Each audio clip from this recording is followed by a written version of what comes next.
Éric Trouillot, bonjour. Bonjour. Vous êtes de l'Académie de Besançon et nous allons parler de mathématiques, ou de calcul mental en fait exactement. Donc l'idée de départ étant d'utiliser Matador.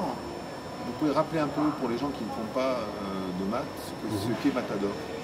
Alors l'histoire de Matador, c'est déjà c'est un jeu qui a une quinzaine d'années. Au départ, c'est un jeu je découvre des dés multifaces, 4 faces, 6 faces, 8 faces, 12 faces, 20 faces. Et l'idée, c'est faire un jeu de calcul mental en se servant de ces dés. Moi, je suis joueur, j'aime les maths, je suis prof. Donc voilà, c'est la réunion, on va dire, un peu de trois mondes. L'école, les maths et le jeu. L'objectif étant au niveau des élèves de leur permettre d'apprendre, de retenir. C'est quoi exactement? L'idée, c'est que moi je pense que le calcul mental, c'est vraiment quelque chose d'essentiel et il faut que nos élèves aient une vraie relation avec les nombres et les opérations. Et je suis convaincu que cette relation, elle passe par une relation régulière avec les nombres, avec une notion de répétition, de plaisir, le jeu, c'est fabuleux. Donc voilà, Matador, c'est ça, c'est créer un outil qui permette de vraiment rentrer dans l'univers des nombres en installant une fréquence dans la relation aux opérations et aux nombres. Le Matador n'avait rien à voir avec le numérique, il est passé au numérique il y a à peine quelques années. Et donc là, en ce moment, vous êtes sur un programme de recherche, IFRAN, nommé, qui a pour vocation d'accélérer, d'améliorer, de réfléchir sur les impacts. Alors c'est vrai que en résumé, c'est rapide, mais en quelques années, on est passé des jeux physiques aux jeux numériques. L'apport du numérique déjà, c'est que la notion de répétition et de régularité se prête bien. Le numérique s'y prête bien. Le jeu va bien aussi avec la tablette, avec l'ordinateur. Alors ce que ça va apporter, c'est que le projet IFRAN dont vous parlez, on va essayer, à partir de toutes les datas qu'on va récupérer des élèves qui jouent en ligne, d'essayer d'établir des profils de joueurs, des profils de calculateurs un peu type. On part dans quelque chose qu'on ne connaît pas, c'est vraiment un projet. Et l'idée étant donc d'établir ces profils de joueurs et ensuite de pouvoir créer des applications qui seraient capables de vous identifier à un certain niveau de jeu, de calcul mental, pour vous amener à un niveau juste supérieur.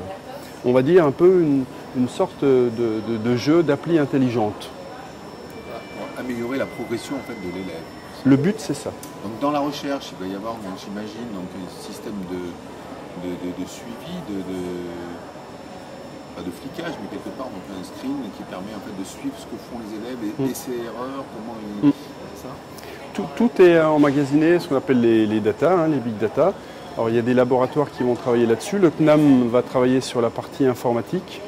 Il y a un laboratoire de didactique, le laboratoire de M. Butlen, qui va travailler sur la didactique du calcul mental.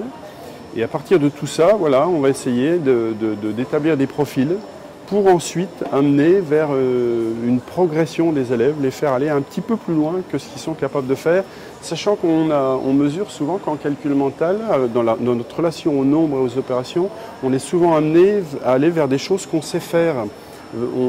C'est normal, c'est naturel, et c'est difficile en fait, en tant qu'être humain, adulte ou enfant, d'aller vers des choses en termes d'opération et de nombres qu'on ne sent pas ou qu'on ne maîtrise pas. D'où l'idée de tout doucement amener vers ces profils-là. Du coup, le Matador numérique aura pour vocation de s'améliorer, c'est ça? Une version... Oui, on part dans l'idée de quelque chose qui sera un peu évolutif. Oui. Là pour l'instant, la première étape, parce que cet objectif-là, on va dire c'est un objectif à 2-3 ans, le premier objectif c'est déjà d'établir le plus possible de données statistiques pour l'enseignant qui pourra suivre sa classe au travers des calculs de ses élèves. Parce que les élèves jouent, et l'enseignant avec la formule classe peut suivre les statistiques de tous ses élèves et déjà avoir tout un dispositif, une batterie d'indicateurs pour voir comment calculent les élèves, comment ils évoluent, quel type d'opération ils utilisent, quelles procédures ils utilisent, etc. Ça c'est déjà, alors c'est à plus court terme, c'est pour on va dire cette année, l'année prochaine.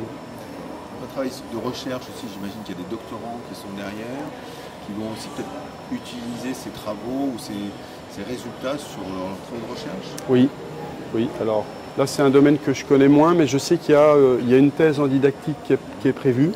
Et il y a 2 ou 3 doctorants qui vont effectivement travailler sur ces sujets-là. Donc alors, pour certains, plus la partie data informatique, pour d'autres, plus la partie didactique, calcul mental. Et puis enfin d'autres, plus la partie cognition, donc mentale. Pour un enseignant, travailler avec la recherche, c'est intéressant, excitant, on s'améliore? Ça résume bien, oui, c'est intéressant, excitant. Ouais, c'est un projet que je trouve vraiment fabuleux. L'idée de pouvoir établir des espèces de profils types de nos élèves et pour les faire progresser, oui, c'est un peu excitant. En même temps, on part un peu dans l'inconnu, voilà, on ne sait pas trop, on est ambitieux, mais c'est quelque chose de nouveau en tout cas. C'est un beau projet. Premier résultat? Alors les premiers résultats, les datas là sont enregistrés régulièrement depuis 1 an déjà. Donc premier résultat l'année prochaine.